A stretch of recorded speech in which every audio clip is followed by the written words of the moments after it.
네, 여러분, 지난주에 제가 평화축제 얘기를 했었는데요. 이막에서는 정치 지도자분들 말고 종교 지도자분들도 연설을 펼치셨더라고요.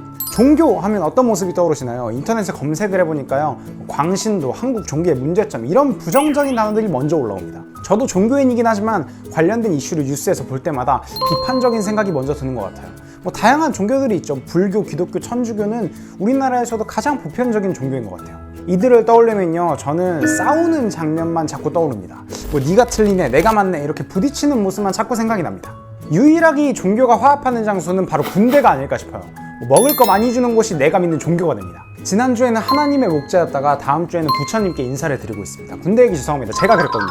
근데 이번 평화축제에서는요, 참 신기한 광경이 펼쳐집니다. 기독교의 목사님이 나와서 연설을 하더니 이어서 스님이 등장하고요. 인도의 주지 스님이 이렇게 하나님 얘기를 시작하더니 이슬람 종단의 수장이 참부모님을 만난 것이 자기 인생의 가장 큰 축복이라고 얘기합니다. 그들이 전하는 이야기를 잘 들어보니까요, 공통적으로 하는 말이 하나 있습니다. 신을 얘기하면서 부모라고 표현합니다. 인간은 신의 종이고 경외의 대상이고 이런 게 아니라 우리는 신의 아들이고 딸이다, 하나님은 부모다, 하늘 부모님이다, 이렇게 얘기하고 있는 것이죠. 모든 주요 종교들은 신이 가진 창조의 힘을 믿습니다. 종교마다 신의 정의와 명칭은 다를 수 있지만 모두가 동의하는 내용이 있다면 바로 신이 인류를 창조했다는 사실입니다. 모든 종교에서 얘기하는 신은 그 뿌리는 참 하늘 부모, 하나님 하나예요. 때문에 지금 참부모님께서 펼치고 계시는 신통일한국 운동은 세계 평화와 안정을 이룩하는데 결정적인 역할을 할 것이라 확신합니다. 저는요, 이거 들으면서 저희 교회 목사님이 하시는 말씀인 줄 알았어요. 근데요, 위에 건 미국 대형 기독교의 노엘 존스 주교가 건네신 메시지고요, 아래는 우리나라의 도봉 스님이 하신 말씀입니다. 그리고 이분들 모두가 참부모님의 가르침에 감사와 존경을 전합니다. 참부모님께서는 신이 인간의 부모임을 깨달으시고 하늘 부모님이 인류의 부모라는 것을 널리 알리기 위해서 평생을 바치셨습니다. 지금도 마찬가지고요. 그것을 밝히고 알리는 것이 종교의 역할이며 당신의 사명임을 이야기하십니다. 이에 동의하는 많은 사람들이 이 평화축제에서 한마음 한 목소리로 하늘 부모님을 외친 것이죠. 이렇게 서로 다른 종교를 가진 이들이 동일한 이야기를 한다는 것은요, 단순히 교리의 통일, 세력의 통합 이런 것을 넘어서는 수준입니다. 서로가 본인들이 맞다고 주장하면서 그 차이를 이유로 살인과 전쟁까지 벌여온 종교가 말이죠, 같은 이야기를 나누면서 하나 되자고 기꺼이 외치고 있습니다. 참 신기하고 대단한 일이다라는 생각이 들었어요. 이걸 통해서 갈등을 펼쳐온 종교들이 한 가족이 될 수 있음을 상상해 볼 수가 있었습니다. 그래서 이번 축제가 평화축제인 거구나, 이렇게 다시 한번 깨닫게 됐습니다. 사회 정치계와 종교계의 궁극적인 목표는 평화입니다. 종교는 저마다 선과 평화를 영원한다는 점에서 공통점이 많습니다. 종교 간의 포용은 굉장히 중요한 문제입니다. 네, 마치 같은 사람이 하는 말 같죠?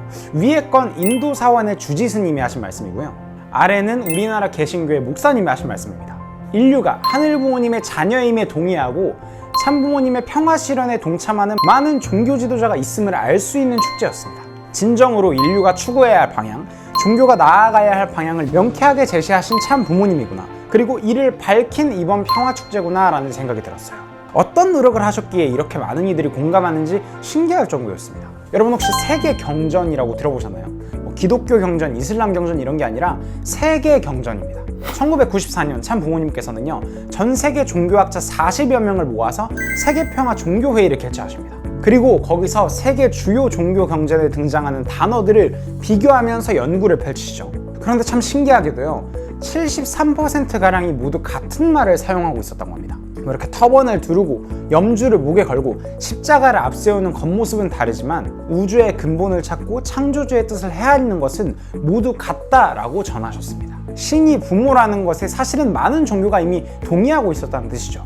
이 회의는요, 전 세계 모든 종교가 이렇게나 같은 목표를 향해서 나아가고 있다, 서로의 전통을 존중하고 분쟁과 전쟁을 막기 위해서 하나가 되어야 한다라는 것을 알리는 것이 그 목적이었다고 합니다. 종교 간의 갈등과 분쟁을 없앨 수 있는 평화의 기반을 마련해 준 것입니다. 제가 저번에 예루살렘 평화 대행진에 대해서도 소개를 드렸었는데요, 이건 역시 평화의 상징이라고 할 수 있겠습니다. 종교 전쟁의 중심지, 전 세계의 화약고가 되어버린 중동 땅에 직접 찾아가서 유대교, 이슬람교, 기독교를 하나로 화합시키는 대행진을 벌이셨습니다. 2만여 명이 함께 손을 맞잡고 행진을 벌였죠. 자동 소총으로 무장한 경비들 사이를요, 3차례 이상 몸수색을 거쳐가면서 들어가셨다고 합니다. 그리고 그들의 지도자의 집무실을 방문하면 참 부모님을 보면서 웰컴 하며 웃으며 인사를 건넸다고 합니다. 그들은 참 부모님을요 아락사 모스크 이슬람 사원으로 데려갔다고 합니다. 마호메트가 승천했다고 알려진 장소라서 이슬람교도가 아니면 절대로 들어갈 수 없는 곳이라고 하는데요. 참 부모님을 위해서만은 그 문을 활짝 열어주었다고 합니다. 종교의 화합과 평화를 이끌어내신 참 부모님이라는 생각이 들었습니다. 하데베 선지자 너무 많이 들어서 이제 이름도 외우셨죠.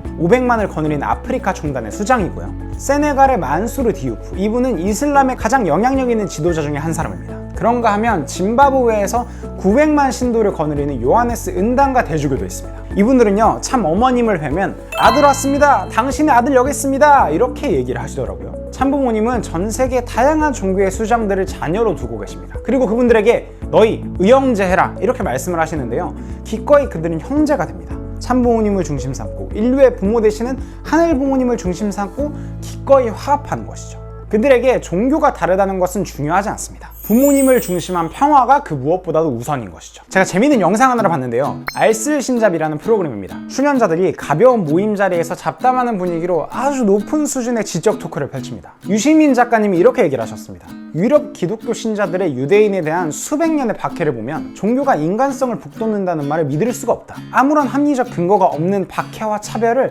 특정한 인간 집단에게 끊임없이 가해왔다. 그것의 끝판왕이 히틀러의 유대인 학살이다. 그 정도의 비극을 보았는데도 아직 다 없어지지가 않았다. 과연 오늘날의 종교가 진정으로 평화와 사랑의 종교가 맞는가 의문을 던지는 것입니다. 그런데요, 놀랍게도 이에 대해서 무신론자가 반박을 던집니다. 과학 박사이자 신을 믿지 않는 김상욱님의 이야기인데요, DNA만 따지면 돼지나 인간이나 큰 차이가 없다. 그런데 우리는 이를 다르게 생각한다. 왜 인간은 돼지보다 소중한가? 과학적으로는 이를 증명할 수가 없다. 종교 말고는 딱히 이유를 찾기가 힘들다. 우리가 알든 알지 못하든 우리는 살아가면서 질문하지 않고 자연스레 당연하게 받아들이는 것들이 있다. 그 기반에는 종교가 깃들어 있다. 이를 몰랐던 한때는 피부색의 차이를 이유로 남들을 죽였다. 종교가 좋은 면도 나쁜 면도 있지만 그것을 분리해서 생각해야지, 나쁜 면만 바라보면서 종교 전체에 대한 공격을 가하면 그 순기능마저도 부정하게 된다. 실제로 이 영상의 댓글을 보면요, 김상훈과 비슷한 반응입니다. 신을 부정하고 싶진 않다. 그러나 신을 무기로 하여 서로를 배척하고 차별하는 사람은 부정할 수밖에 없다. 이런 댓글도 있었어요. 맞아 죽을 각오로 쓰는 댓글입니다. 저는 천주교 신자지만 천국이 존재한다면 단순히 성경이나 읽고 성가나 보인다고 가는 게 아니라 예수를 닮아가고 성경 말씀 그대로 선한 영향력을 보여줘야 간다고 봅니다. 이 영상을 보면서요, 저도 신앙인이지만 본질이 무엇인가를 고민할 수밖에 없었습니다. 그리고 이걸 이해했을 때 진정으로 하늘 부모님에 대해 알 수 있게 된다라는 생각이 들었어요. 저 역시도 종교를 무기로 서로를 부정하고 배척하는 사람들을 보면 안타까운 마음이 먼저 듭니다. 아마 그것이 본질이 아니기 때문이 아닐까라는 생각이 들었습니다. 이번 평화축제에서는요, 그 본질을 명확히 제시해 주셨다고 생각합니다. 신은 인류의 부모이다. 그런 하늘 부모님의 자녀인 우리 모두는 한 가족이다. 가족끼리 서로 다르다고 부정하고 배척하고 죽이는 것, 얼마나 사실 슬픈 일일까요? 우리가 하늘 부모님의 자녀임을, 그리고 한 가족임을 받아들일 수 있다면 서로 다른 것도 존중하고 화합하면서 하나가 될 수 있을 것입니다. 이를 밝혀주신 참 부모님이라는 생각이 들었습니다. 예전에도 몇 번 했던 말인데요, 신을 증명하는 가장 효과적인 방법은 이론도 논리도 아니라는 말이에요. 내가 당신을 얼마나 사랑하는지, 하늘 부모님 아래 한 형제, 자매, 남매로서 당신을 얼마나 아끼는지를 보여주는 것이 훨씬 효과적입니다. 왜 이렇게까지 사랑을 줘? 진짜 가족도 아닌데? 아니야, 우리 가족 맞아. 난 하늘 부모님 아래 한 가족이라고 생각해. 이런 사랑의 마음이 곧 신의 존재를 느끼게 할 수 있는 방법이 아닐까 싶습니다. 비록 논리적이진 않더라도 말이죠. 우리 모두가 하늘의 자녀라는 사실을 깨닫고 서로를 사랑하기 위해서 노력한다면 지금보다 훨씬 더 행복한 세상이 만들어질 수 있다는 건 확신할 수 있는 것 같습니다. 우리의 부모님들도 그러지 않았을까 생각합니다. 참부모님의 말씀을 듣고 하늘 부모님의 자녀구나 라는 사실을 깨달으신 것이죠. 그리고 평화를 외치는 그 목소리를 기꺼이 따라가겠다라고 다짐하신 게 아닐까 합니다. 저희 아버지는요, 중학교 때 집 근처에 목사님께서 찾아와서 말씀을 전해주시면서 참부모님을 알게 되었다고 하시는데요, 여러분의 부모님은 어떻게 참부모님을 알고 따르게 되었는지를 여쭤보는 건 어떨까요? 혹시 부모님이 지금 바로 옆에 안 계시다면 할아버지나 할머니, 선생님, 선배 그 누구라도 괜찮습니다. 오늘도 잘 들으셨다면 구독, 좋아요, 댓글, 알림 설정까지. 그럼 다음 시간에 만나요. 안녕.